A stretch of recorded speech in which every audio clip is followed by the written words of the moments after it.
go. Doom and gloom is here, but it's not all there is in the world, I promise. In fact, this morning, we have good news too. 3, 2, 1. And liftoff of Artemis 1. You could be living on the moon before too long. NASA tells us this morning we'll be there before the end of the decade. We're going to be sending people down to the surface and they're going to be living on that surface. You wouldn't be blamed for wanting to get away. We will face into the storm. There may be a recession made in Russia, but there is a recovery made in Britain. Metaphors won't make what's coming hurt your pocket any less. When the global storm hits, we are uniquely exposed because of the choices that the Conservatives have made. Now the government's given us its plans for counting the pennies. We have one big question this morning. How much is it really going to hurt?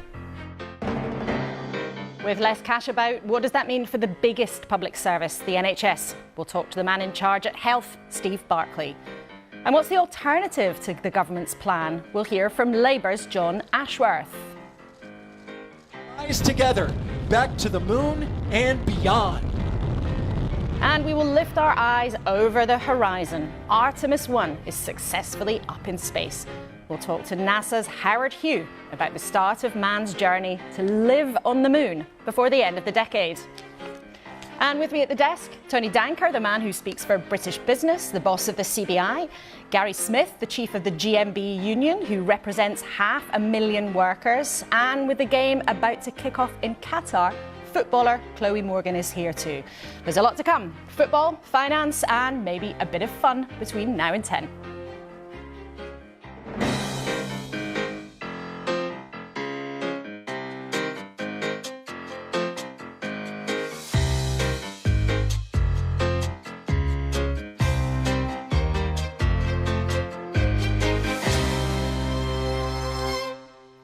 Very good morning. There's a lot to get into in the next hour, but we're going to start with news coming out of Egypt this morning. A climate deal has been reached at the COP summit that we talked a lot about on the show a couple of weeks ago. But does it really stack up? Well, our climate editor, Justin Rolat, is there for us this morning. Justin, what's been agreed and does it stack up? It's a complex agreement. It was agreed here just a few hours ago. I'm on the stage here. You can see they're clearing everything away around me.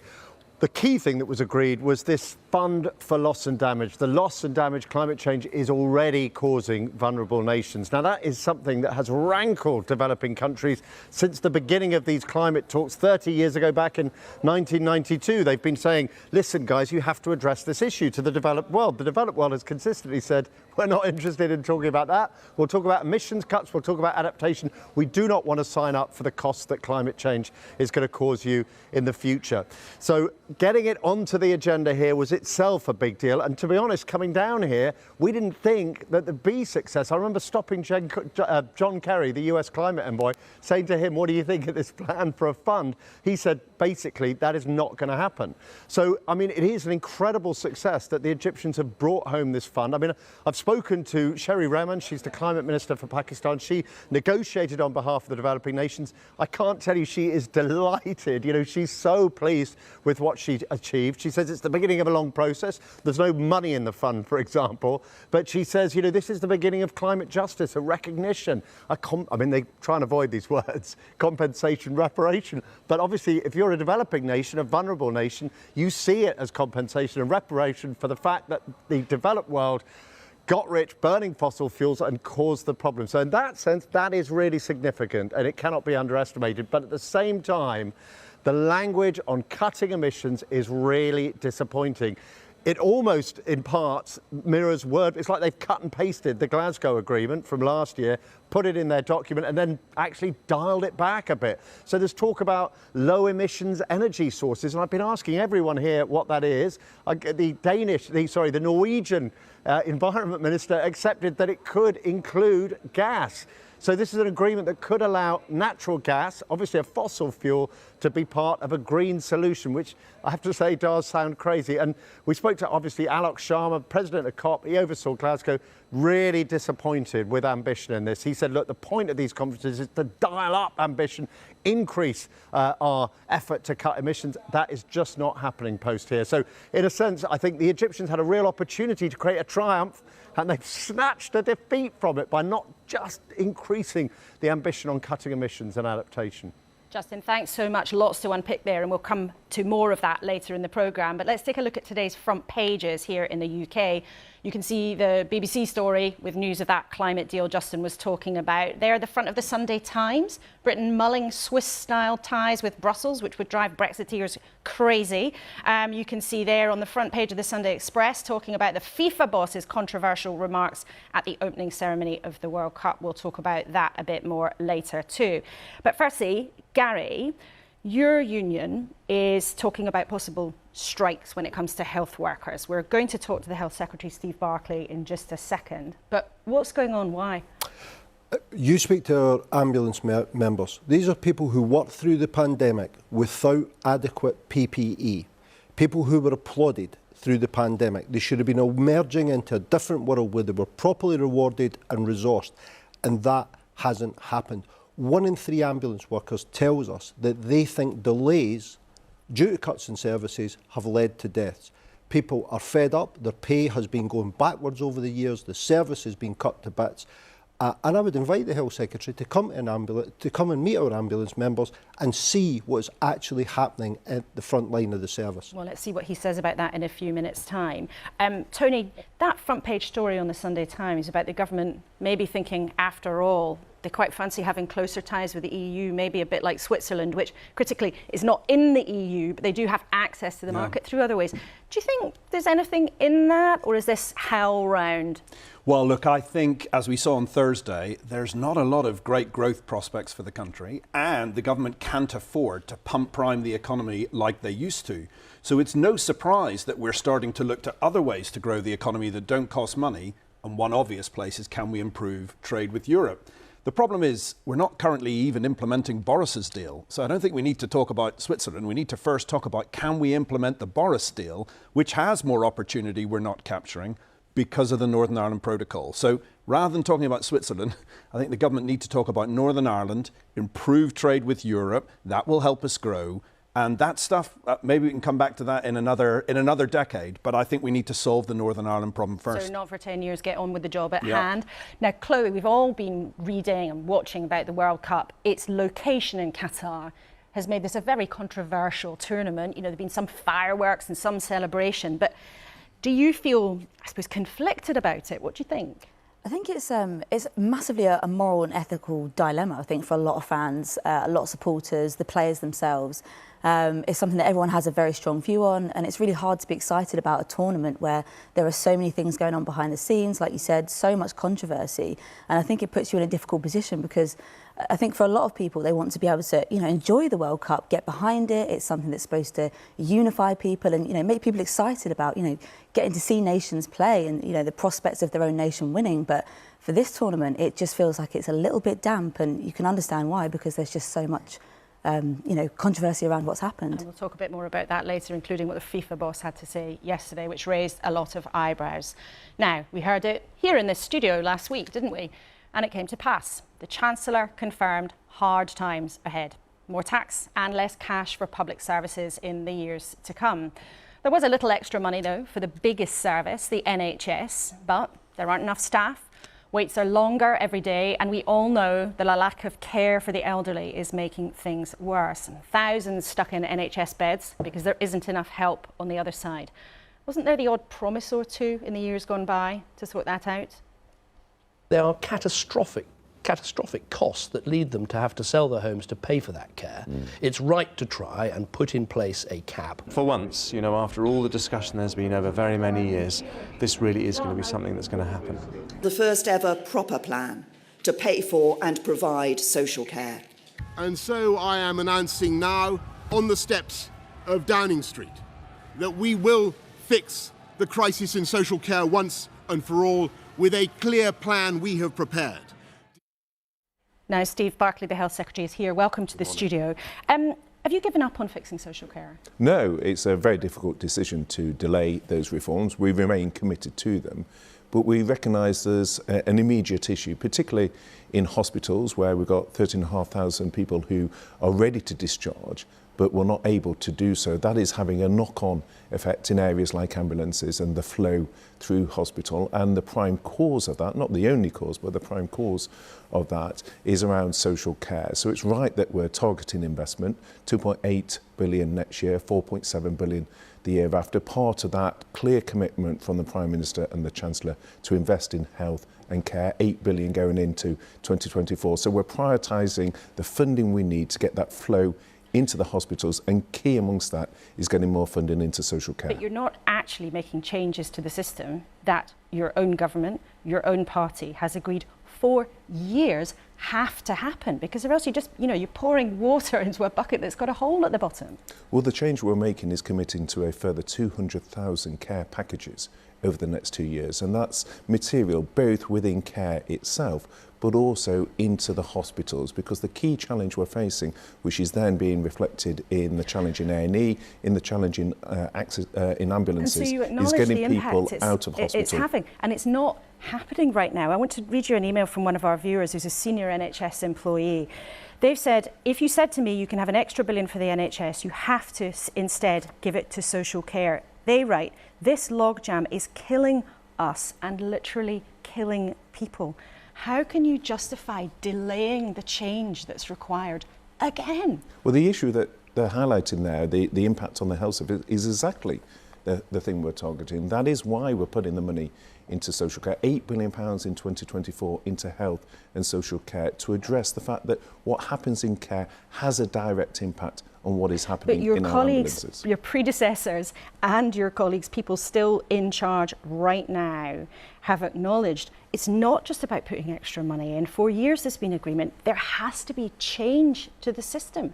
I ask you again, how can you justify delaying the change again? Well, the local government bodies have themselves asked us to delay, because obviously they were concerned about such a major change at a time when, as a consequence of the pandemic, the market is under such pressure within the care sector. But why should our viewers believe you're ever going to do it? Because there's been delay after delay after delay after delay. Everybody agrees it's important and it never happened. Why should people watching this morning believe that you are ever going to change the system? Because I think your viewers can respect the fact that with the pandemic, with the pressure that we have in our hospitals, let me give you one example of just why there has been such a change of circumstances. Going into the pandemic, we had 1,300 people waiting more than 52 weeks for an operation. That, as of today, is over 400,000. So these challenges are due to the pressure that we face from the pandemic. But they're That's not why all about we've had to take the difficult decision, and it is a difficult decision. The Chancellor himself,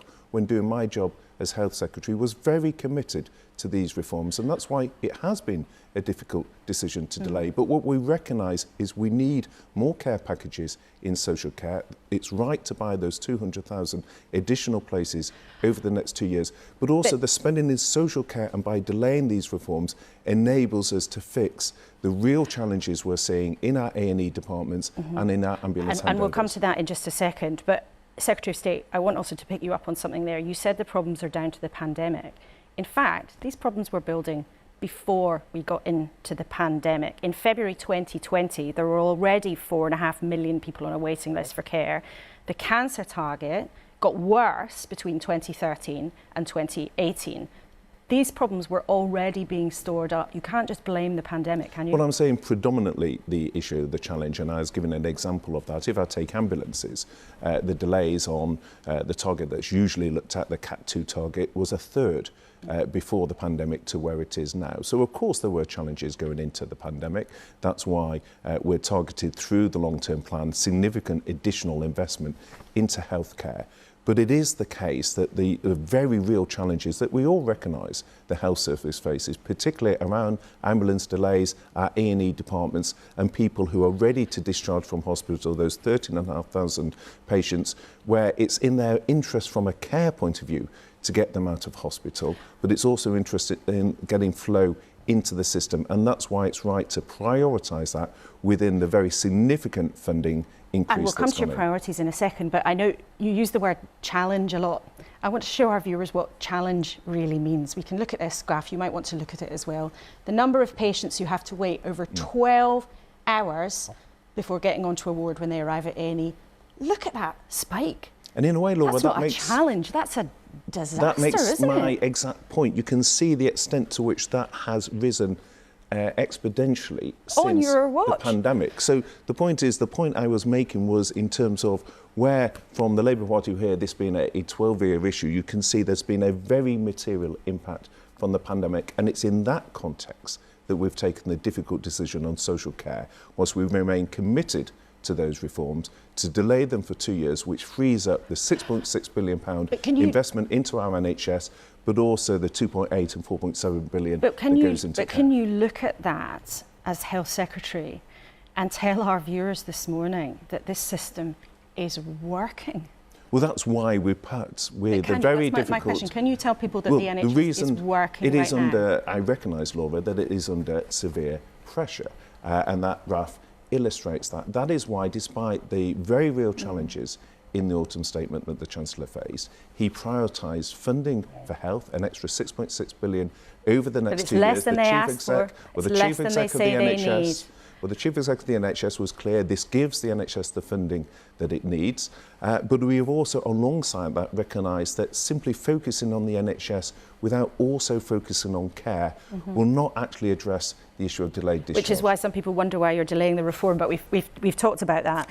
Do you accept that in the real world, though, the consequences for people here are sometimes truly awful? Now, Georgina Lee, who's the Chief Executive of a trust in Gloucestershire, she said this week on the record that people have died while they're waiting for ambulances. Is she wrong? Well, it's absolutely, there's concerns. The coroner, likewise in Cornwall, has raised concerns with me that I am looking at extremely closely. And are they wrong that people in this country in 2022 are dying unnecessarily because of blockages in the NHS? Well, if there is a delay in an ambulance getting to someone in terms of that unmet need, then obviously that is a material risk, and that is why it is so important that we get the flow in terms of those handover delays. That in turn is often about a fifth of the delay is due to what happens in hospitals itself. But the primary cause of the delay, the biggest factor, has been delays in domiciliary care and residential homes. That's why we've put in place a significant programme of work. We've had a task force looking at the delayed discharge. We've got additional funding going into that. But we've got to get the flow through, otherwise that is what is causing the delays in ambulances. But on that specific question, though, Steve Barclay, you've got serious people, an NHS boss and a coroner from part of the country saying in the last couple of days that people are dying unnecessarily because of blockages in the health service. Well, what we've got to do, what we have to do, with people? Well, what we have to do is ensure we address that handover delay. There's a range of factors within that. We need to look at demand management within our care homes and how we're getting the support there. We need to look at pre-cohorting. We need to look at different conveyance rates, address some of the variation in performance between different areas. Around a third of the problem in terms of handover delays is concentrated in around 12 trusts, so we've got targeted measures particularly focused at that. But a lot of people, and we've got additional funding going in. But a lot of people believe, though, that actually it's years of underfunding that have led to the service being in the state that it is, irrespective of the pandemic, that this problem has been building for a long time. We heard from Gary Smith, the GMB union boss there. But I don't accept that. You don't accept that? No, I don't, because if you look, we've now got 50% more consultants since 2010. We've got 40% more ambulance staff than we did have 2010. When the Chancellor, Jeremy Hunt, was doing my job and I was Minister of State in the department 4 years ago, we put in place the biggest increase in doctor training, 25%, 5 new medical schools. But Steve Barclay, it is true that compared to other comparable countries, we spend less per head, I think nearly 20% per head less than other comparable European countries. Well, I think you can see over the years, whether it was during the coalition years, David Cameron protected health more than other departments.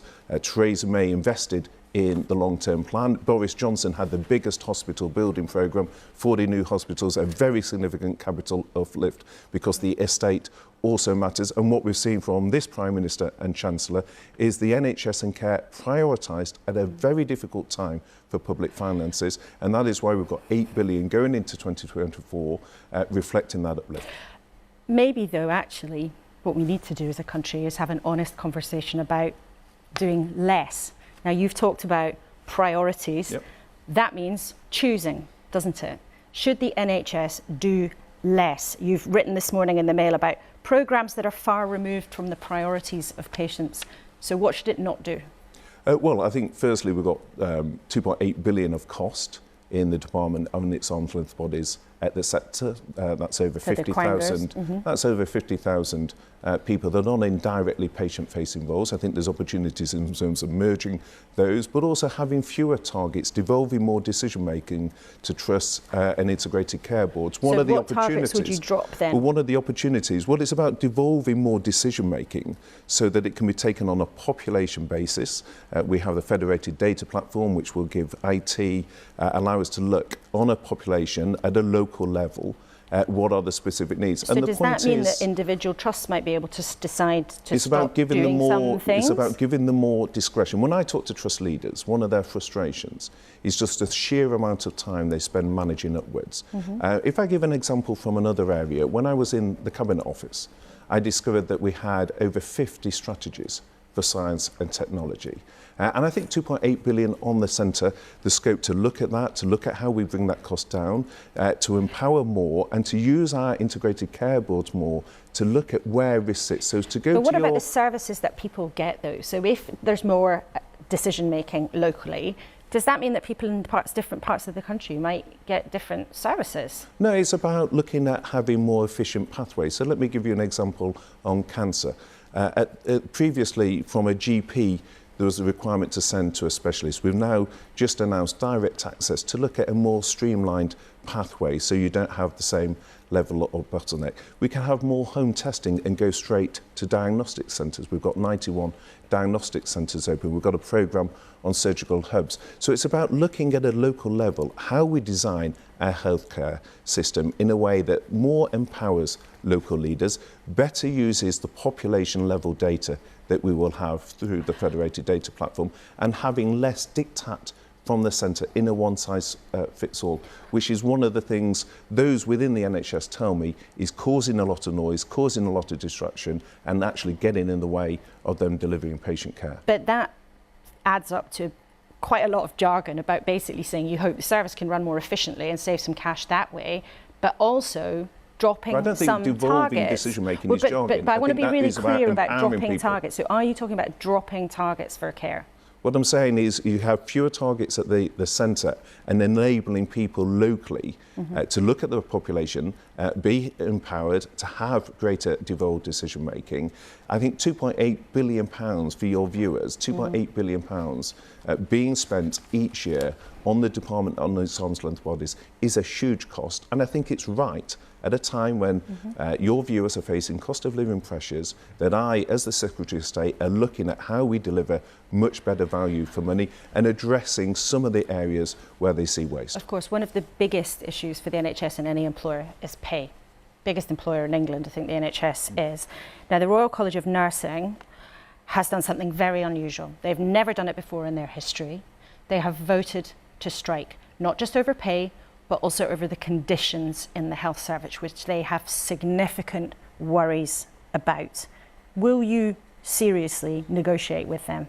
Well, my door is open and I have been meeting with them. I met the General Secretary of Unison, I met the RCN as another union leaders this week. Well, I saw the RCN Pat Cullen, the again RCN boss, week. she says, "I must not let my members nor the public confuse these meetings for serious discussions on the issues of NHS pay and patient safety." She says they're not proper talks. Well, we have been talking to them, and as you say, it's not simply about pay, and on pay we've accepted in full the independent pay review body's recommendations. That's a minimum of £1,400 increase for a newly qualified nurse. For a newly qualified nurse, that's 5.5%. But what are you going to do as a government if nurses go on strike? Laura, let me just answer the last question. That's on top of last year giving 3% when the rest of the public sector were having pay freezes. So we have listened, we have respected in full the independent pay review body's recommendations, where they look at these issues in the round. And of course, it's not just pay.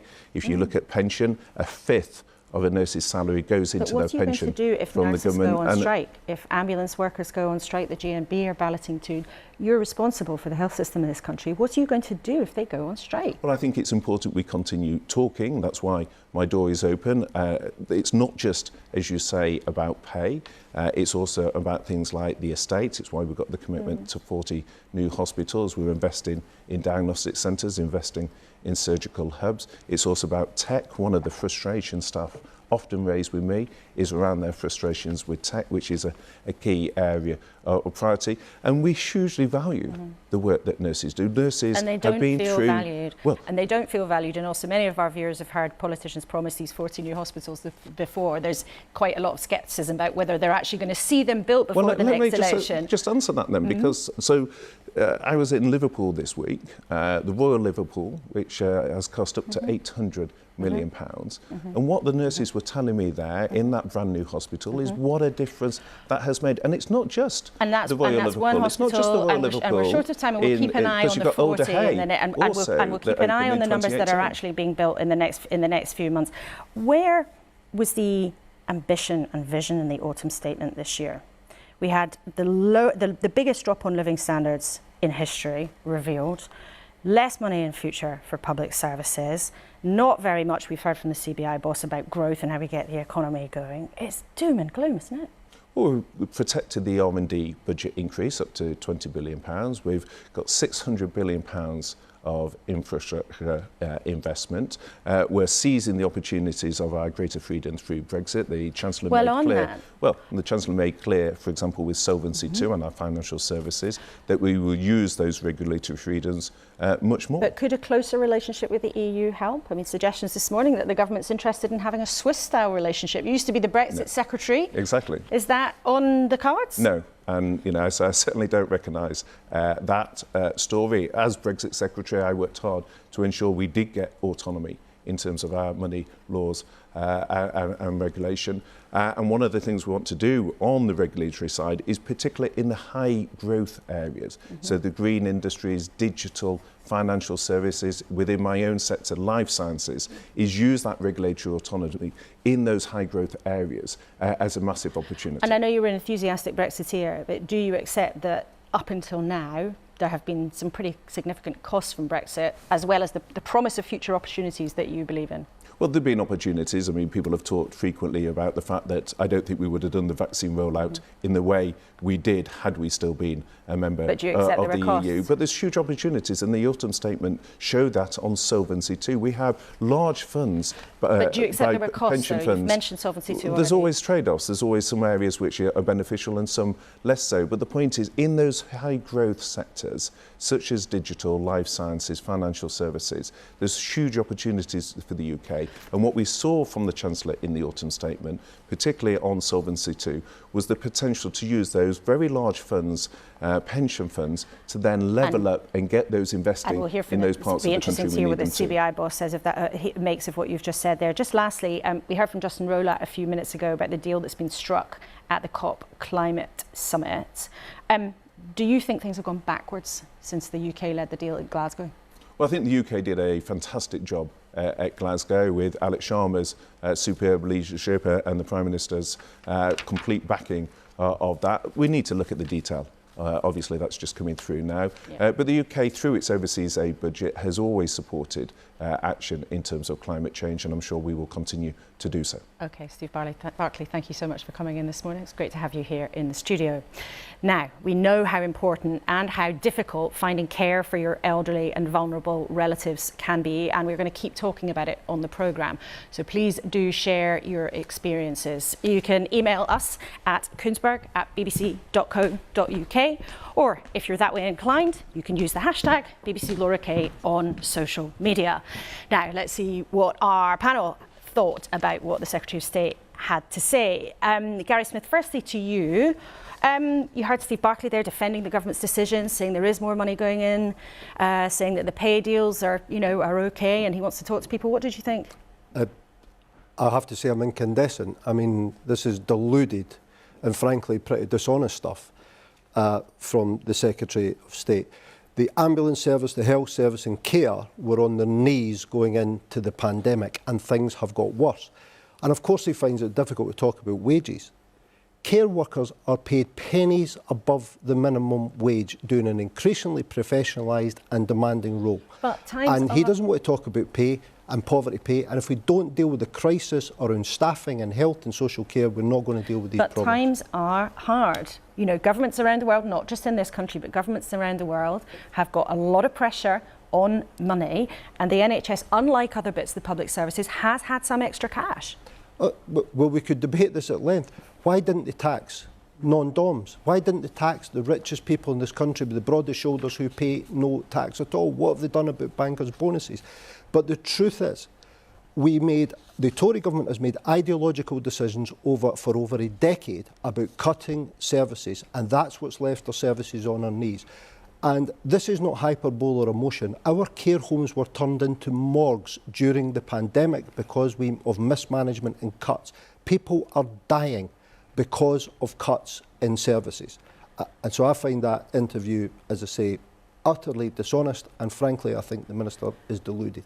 Chloe, I know in your other life, aside from being a footballer, you're a lawyer, and you deal with a lot of cases of people coming to you from the NHS when things have gone wrong. What did you make of listening to Steve Barclay? I had the same concerns. You know, for me, I see the kind of cases that we have rising. I deal with a number of delay in diagnosis of cancer cases.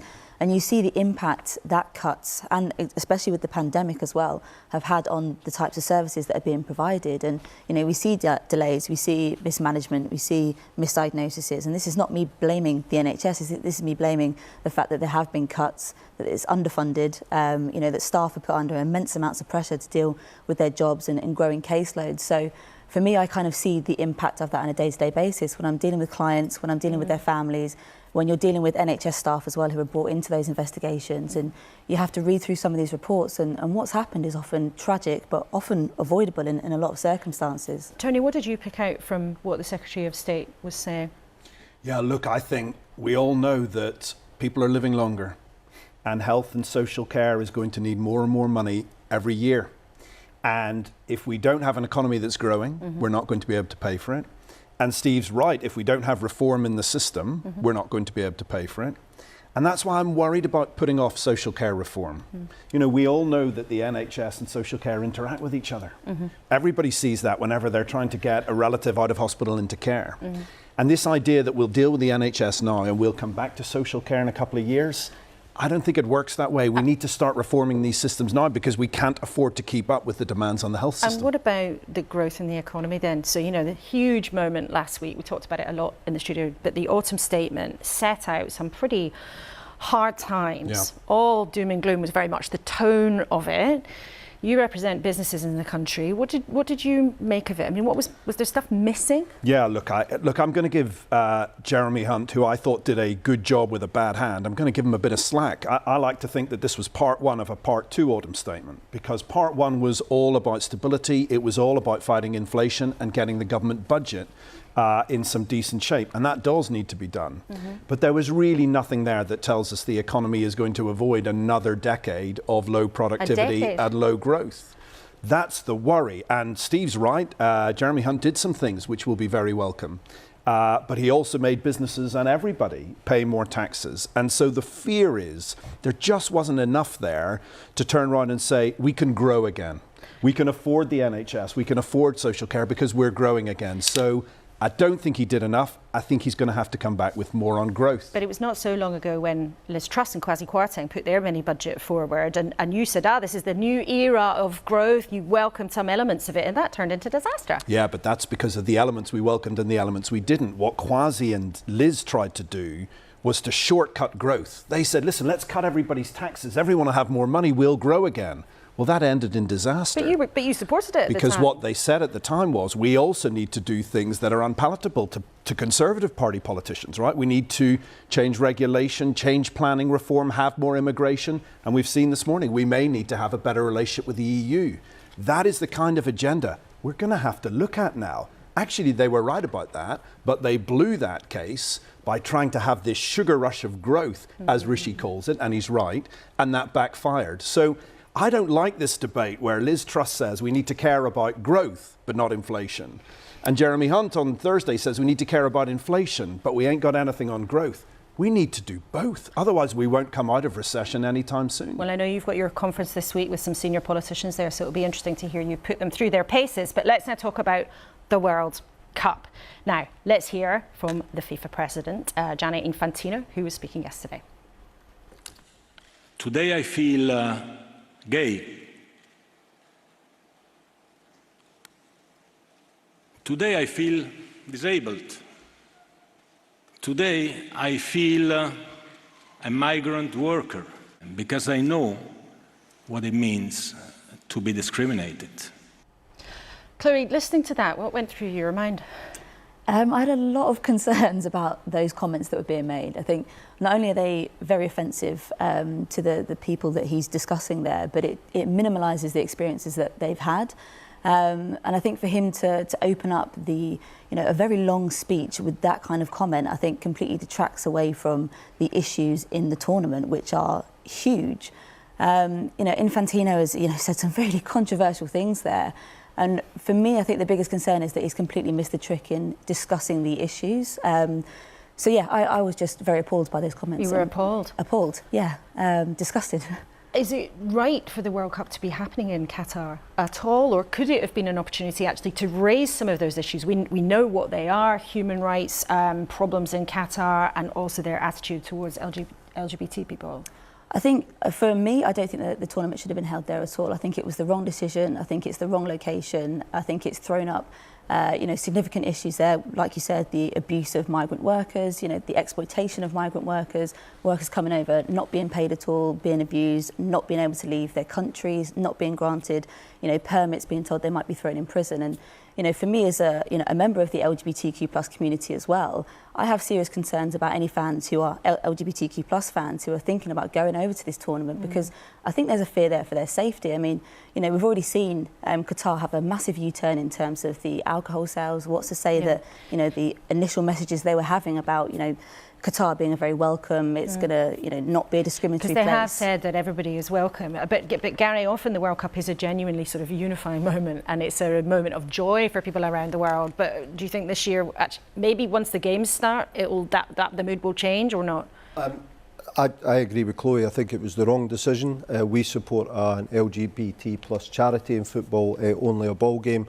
We have actually raised concerns about Qatar's human rights and record on workers' rights for a long time, because we import a huge amount of energy from Qatar as well, and we're increasingly dependent on countries like Qatar. So there needs to be a debate about the World Cup, but also things like energy and about where we're sourcing our energy needs from. Okay, with a Northern Irishman, a Scotsman and an English football player, I feel a bit troubled about asking you who you're going to support. So I'll ask you instead, Chloe, what could the England men team learn from your friends in the English women's team? Here. Oh, that's, obviously we've come off the back of a fantastic summer for women's football. I mean, winning the Euros this tournament, this summer, was absolutely huge in sort of, galvanising the nation, getting behind a fantastic win there. But I think, the England men's team now going into this tournament, they're facing a lot of issues, obviously, behind the scenes with what's going on with Qatar. It's not just the performance, but they've also got to grapple with these moral and ethical issues. And,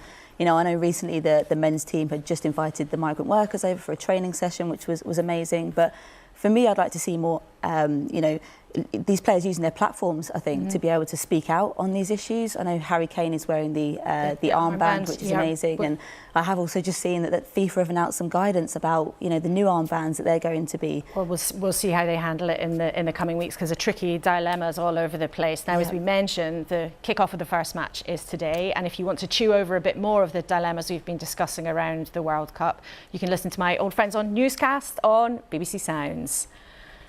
Newscast from the BBC. Adam Fleming and Chris Mason are there, and in their latest episode they talk about what England and Wales fans can expect from the tournament this time round.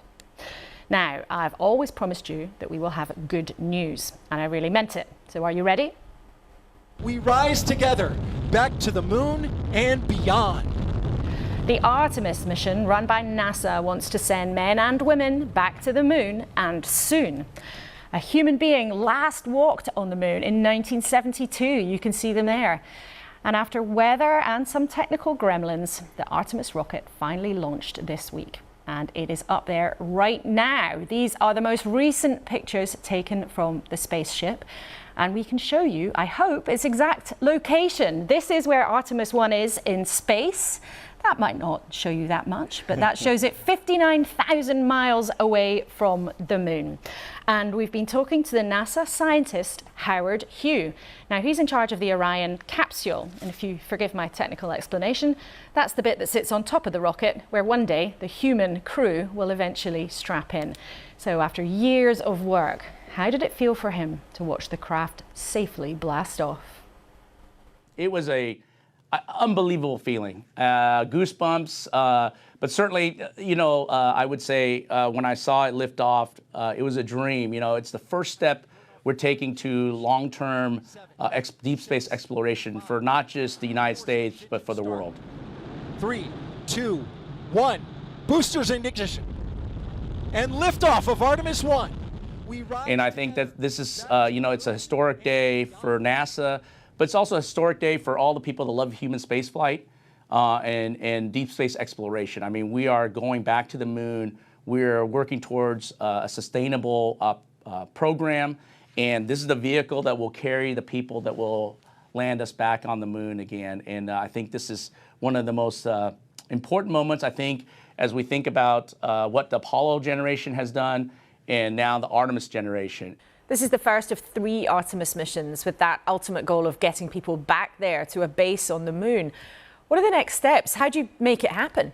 Yeah, so I'd say this is not just 3. We have multiple missions by which we are, planning for. Artemis 1 is uncrewed. Artemis 2 will be our test flight with crew members, and Artemis 3 will be our first landing, and then we will have 4, 5, and 6, and we'll be utilizing what we call the Gateway. It will be an orbiting platform around the moon that we will go to with Orion in the future and then get into a lander and go down to the surface. So it'll be a good platform for us to maybe a rest stop, if you want to call it that way, and be able to get there and then get ready and then go down the moon and come back and then come home on Orion. So you're going to have a truck stop going around the moon? I do, yeah, if you want to think about it that way. What's it like for you when you see the data and the pictures come back from space? Do you watch like an anxious parent, or are you so into the detail of the engineering that you don't feel like that? Wow, the analogy's great. Anxious parent, yeah. I just sent my daughter to college, so it's kind of like you're seeing your child and all the work that you've done, go off, and certainly anxious is a good word, but also excitement and seeing the success that you knew was going to be there. And being reflected back through pictures and videos and through our data. How will we know if this mission's a success? So we really have 4 primary objectives on this mission. The first one is one of the big things is, and I'll bring the model back, is our heat shield. This is the capsule that will return crew safely back to Earth. And the heat shield is a very important component to survive the re-entry environment, 5,000 degrees Fahrenheit. And so to get to that kind of temperature, you need lunar return velocities. You need high velocity, 25,000 miles per hour.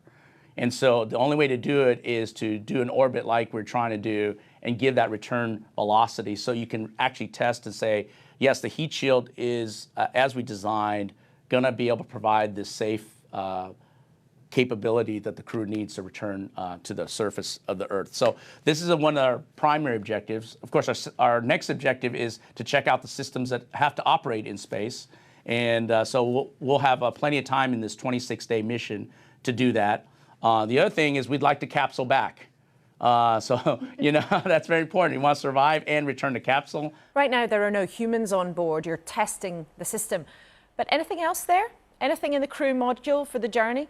Yeah, we have a mannequin, Munikin Campos, who is sitting in the commander's seat. So we have one seat, and so they're collecting data for us. We also have a seat, so when we land, we can determine what we call the structural loads that will get imparted on the seat as the crew member, when it hits the water, when it lands on the water, the crew member obviously will feel some load on them, some from the landing, and we want to be able to measure that. So we've got a Moonikin. It's obvious talking to you how exciting the launch was, and it was a success.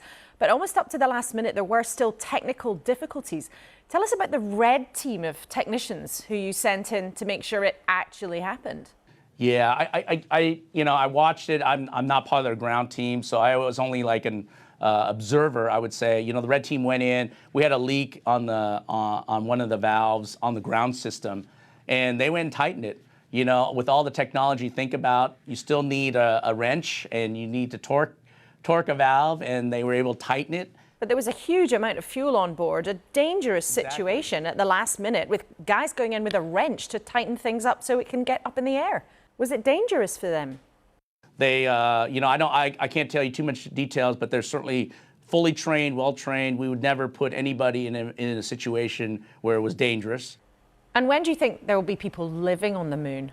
You know, certainly in this decade, I mean, we're going to have people living now. The durations, you know, depending on how long we will be on the surface, you know, they'll be living, they'll have habitats, and they'll have rovers on the ground. That's what we're also working on at NASA. So not only are we able to work in delivering people to the moon, getting people down in the surface of the moon, they still have to have an infrastructure. They have to have a habitat to live in. They have the fancy rover they're going to drive around. But ultimately what it is it's more than living. It's really about science. You know, we're going to the South Pole because, you know, water, you know, the theory is there's ice and there's able to extract water.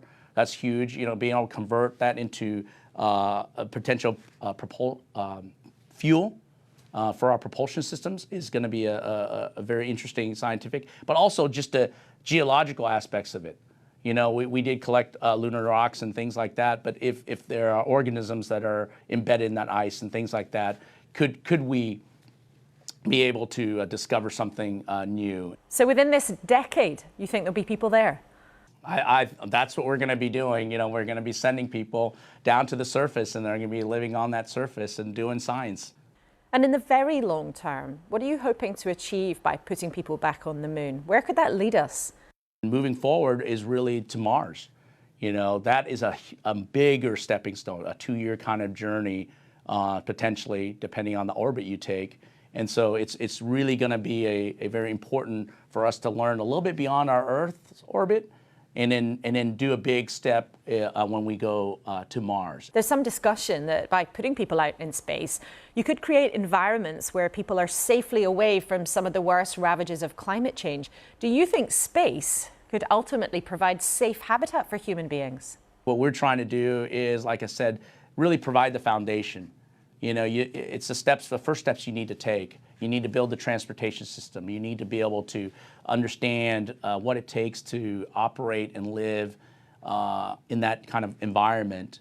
And these are the stepping stones that hopefully will allow this future capability that you're describing, and give those opportunities an option for our kids and our grandkids and their kids.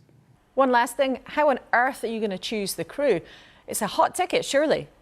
I'm sure everybody's raising their hand in the astronaut office, and I'm glad I don't have to be selecting or be part of that selection. It will be a tough call, certainly. Howard, thank you so much. All right, thank you. Appreciate it. Howard Hugh from NASA there, and don't worry, not that we're obsessed with it or anything, we will be keeping an eye on the Artemis mission in the next few weeks.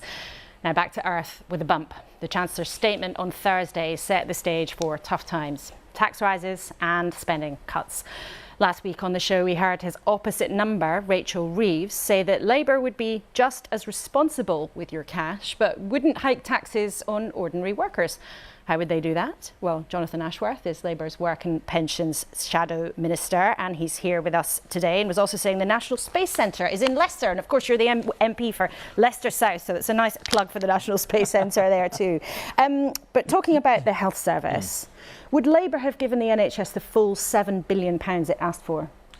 Well, let's look at the health service. Remember, as we went into the pandemic, waiting lists were at 4 million, they're now at 7 million. We've got 400,000 people waiting beyond a year for treatment. That's 4.5 Wembley stadiums. The typical wait in the NHS has doubled from 7 weeks to 14 weeks. That's not just misery for patients, that's having a direct impact on our economic performance as well. But can you answer that question? Would Labour have given the NHS the full £7 billion it asked for? Well, the NHS does need investment, but it also needs staff, which is why what we have outlined is that we would get rid of that non-dom tax relief and we would use the proceeds of that to recruit the doctors, the nurses, the clinical staff that our National Health Service needs. But if you were in government right now, the NHS had said it needed £7 billion to cope with all sorts of costs, staffing, inflation, all sorts of things. Would Labour have given them the full amount? I mean, look at our history. We've always properly funded the National Health Service, and the last time we were in government, we brought waiting lists down to their lowest on record, and satisfaction with the NHS was at its highest.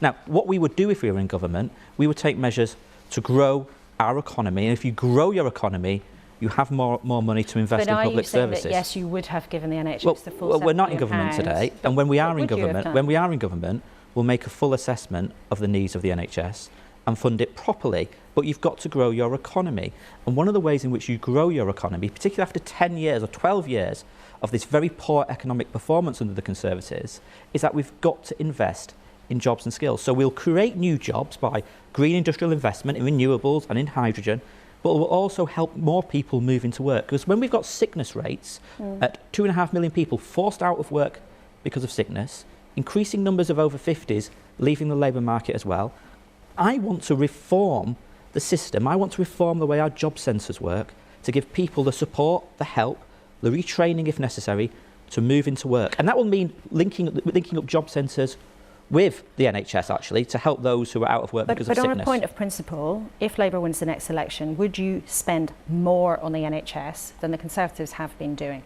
Well, the NHS will always be protected under a Labour government. That wasn't my question. But you're asking me to outline spending decisions for 2025, 2026, 2027, when we're in 2022. So as we get closer to Ashworth, the government have given us the spending totals. Yeah, but the government have also given us, 4 or 5 fiscal statements in the last 6 months where everything has bounced around all over the shop.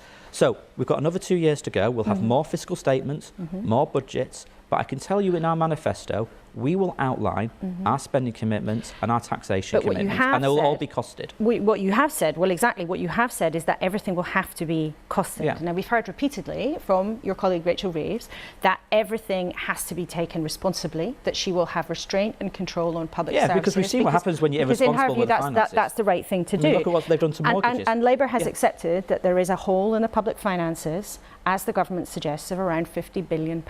Now, how would Labour fill that? No. What we're accepting is the OBR projections. Now, we have got a very clear fiscal framework. We will balance current spending, and it will all be paid for, because that is the right, responsible approach to the public finances. So paid for how? But we will have debt falling as a proportion of GDP. But we are prepared to invest. So we're going to invest in green industries, in renewables, in hydrogen, to bring back good quality, skilled, unionised jobs across the country, because that is important to bring people's bills down, but it's also important for our future economic growth. But it will also be very expensive. But I ask again, how would you fill the hole in the public finances that you accept exists? But you see, my point is that we've got 2 years to go, haven't we? And in those 2 years, we'll have more fiscal statements and more budgets. So I'm not going to write Labour budgets for 2026 and 2027 this morning. But in our next manifesto, every spending commitment we make will be fully costed, and you'll see how we are going to manage the public finances. But we will never be cavalier and reckless, because that leads to people's mortgages going up. But Labour is willing to sometimes tell us something. So you've told us, for example, you would do a windfall tax. You've told us, for example, that you would close the non-DOMS loophole. So you'd forgive people for wanting to know this morning.